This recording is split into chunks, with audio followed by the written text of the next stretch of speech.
Good evening. Ira heart and polyclinic, Anandpet, Guntur వారి మనోనేత్ర కార్యక్రమంలో తెలుగు ప్రేక్షకులందరికీ వందనం, అభివందనం. నేను సైకాలజిస్ట్ అహ్మద్ బేగ్. నా నంబరు 9652446050. మీ మానసికమైన సమస్యలకు మీరు ఎప్పుడైనా సరే ఈ నెంబర్పై కాల్ చేసి మీ అపాయింట్మెంట్ తీసుకోవచ్చు. ఈరోజు పాయింట్ ఆదర్శమైన కోడలు. ఎందుకంటే జీవితంలో కోడలు రోల్స్ చాలా ఉంటాయి. చాలామందికి తెలియదు తను ఎలా ఉండాలి, ఎలా మెలగాలి అని. కొంతమందికి తెలియదు కాబట్టి నేను చెప్పే కొన్ని విషయాల వల్ల వాళ్లకు అర్థమవుతుందని ఆశిస్తున్నాను. కొన్ని దీనికి కావాల్సిన సరైన సమాచారం మీకు అందిస్తున్నాను. ఆదర్శమైన కోడలు అంటే ఇంట్లో పనులు చేసే వ్యక్తి మాత్రమే కాదు, ఆమె ఒక కుటుంబంలో కొత్త బంధాన్ని తీసుకొచ్చే వ్యక్తి. ప్రేమ, గౌరవం, సహనం, బాధ్యత, స్వాభిమానం ఇవన్నీ కలిపి ఉన్నప్పుడు కోడలు కుటుంబానికి బలం అవుతుంది. అత్తామామల్ని గౌరవంగా చూడటం ఆమె కర్తవ్యం. కోడలు అత్తామామల్ని భర్త తల్లిదండ్రులుగా మాత్రమే కాకుండా పెద్దలుగా గౌరవించాలి. వారి అనుభవాన్ని విలువగా భావించాలి. ప్రతి విషయంలో ఒప్పుకోవాల్సిన అవసరం లేదు, కానీ మాట్లాడే విధానం గౌరవంగా ఉండాలి. భర్తతో మంచి అవగాహన ఉండాలి. భార్యాభర్తల మధ్య ప్రేమతో పాటు అవగాహన చాలా ముఖ్యం. ఏ సమస్య వచ్చినా కోపంతో కాకుండా మాట్లాడి పరిష్కరించుకోవాలి. భర్త కుటుంబాన్ని గౌరవించడం ఎంత ముఖ్యమో తన భావాలను భర్తకు సున్నితంగా చెప్పడం కూడా అంతే ముఖ్యం. కొత్త ఇంటి వాతావరణానికి అలవాటు పడక తప్పదు. ప్రతి ఇంటికి కొన్ని పద్ధతులు, అలవాట్లు, సాంప్రదాయాలు ఉంటాయి. కోడలు వాటిని అర్థం చేసుకోవడానికి ప్రయత్నించాలి. వెంటనే అన్నీ మారాలని ఆశించకుండా ఓర్పుతో కుటుంబంలో కలిసిపోవాలి. తర్వాత 4వ పాయింట్ ఏంటంటే తన స్వాభిమానాన్ని కాపాడుకోవాలి. ఆదర్శ కోడలు అంటే అన్నింటినీ మౌనంగా భరించేది కాదు, గౌరవం ఇస్తూ తన గౌరవాన్ని కూడా కాపాడుకోవాలి. ఏదైనా బాధ కలిగితే గొడవగా కాకుండా ప్రశాంతంగా తన మాట చెప్పగలగాలి. ప్రేమగా, మృదువుగా మాట్లాడాలి.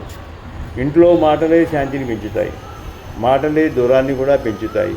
అందుకే కోడలు పెద్దలతో, భర్తతో, పిల్లలతో ప్రేమగా మాట్లాడాలి. కోపంలో మాట్లాడిన మాటలు బంధాలను దెబ్బతీస్తాయి. అత్తింటి, పుట్టింటి మధ్య సమతుల్యత ఉండాలి. కోడలు తన పుట్టింటిని ప్రేమించడం సహజం. అదే సమయంలో అత్తింటిని కూడా తన కుటుంబంలా భావించాలి. రెండు కుటుంబాల మధ్య గౌరవం, ప్రేమ, సమతుల్యత ఉంచడం మంచి కోడలి లక్షణం. తర్వాత కుటుంబ బాధ్యతలు సరిగ్గా పంచుకోవాలి. ఇంటి బాధ్యతలు, పిల్లల పెంపకం, ఆర్థిక ప్రణాళిక, పెద్దల సంరక్షణ ఇవన్నీ కుటుంబ సభ్యులందరూ కలిసి చూసుకోవాల్సినవి. కోడలు తన వంతు బాధ్యతను నిబద్ధతతో చెయ్యాలి. అలాగే అవసరమైనప్పుడు సహాయం అడగడంలో తప్పు లేదు. అత్తగారితో మంచి అనుబంధం పెంచుకోవాలి. అత్త కోడలి బంధం ఇంటి శాంతికి చాలా ముఖ్యమైనవి. చిన్న చిన్న విషయాల్లో అపార్థాలు రావచ్చు, కానీ ఓపికగా మాట్లాడుకుంటే ఆ బంధం తల్లి కూతురు బంధంలా మారుతుంది. పోలికలు, ఫిర్యాదులు తగ్గించాలి. మా ఇంట్లో ఇలా ఉండేది, మా అమ్మ ఇలా చేస్తుంది అని ఎప్పుడూ పోల్చడం మంచిది కాదు. ప్రతి ఇంటికి తన పద్ధతి ఉంటుంది. అలాగే తనను ఇతరులతో పోల్చినా బాధపడకుండా తన మంచితనంతో విలువను చూపాలి. ఆర్థిక బాధ్యత కూడా ఉండాలి. డబ్బు విషయంలో అవగాహన ఉండాలి.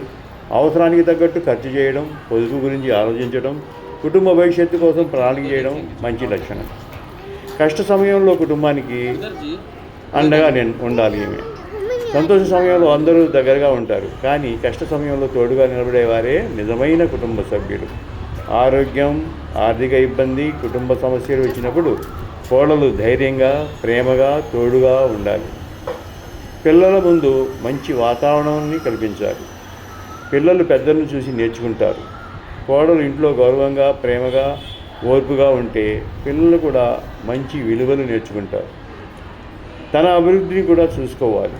కోడలు కుటుంబం కోసం జీవిస్తూనే తన చదువు, ఉద్యోగం, ఆరోగ్యం, ప్రతిభ, వ్యక్తిత్వ వికాసం కూడా చూసుకోవాలి.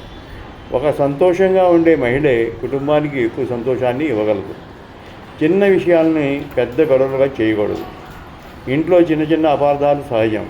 ప్రతి విషయాన్ని మనసులో పెట్టుకుంటే బాధ పెరుగుతుంది. అవసరమైనప్పుడు మాట్లాడి అవసరం లేని విషయాలను వదిలేయడం కూడా మంచి గుణం. కుటుంబాన్ని కలిపి ఉంచే శక్తిగా ఉండాలి.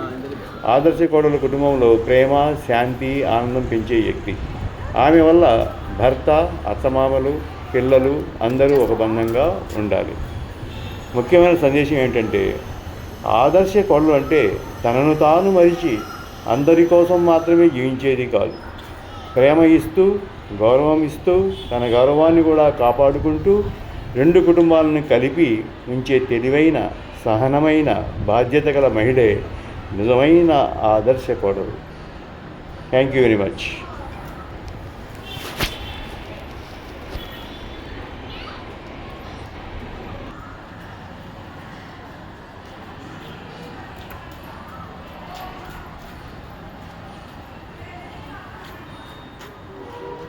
स्कूल देखेंगे, उधर देखेंगे, चलो ग्राउंड तक जाएंगे। उधर जी, उधर जाएंगे। हाँ इधर ही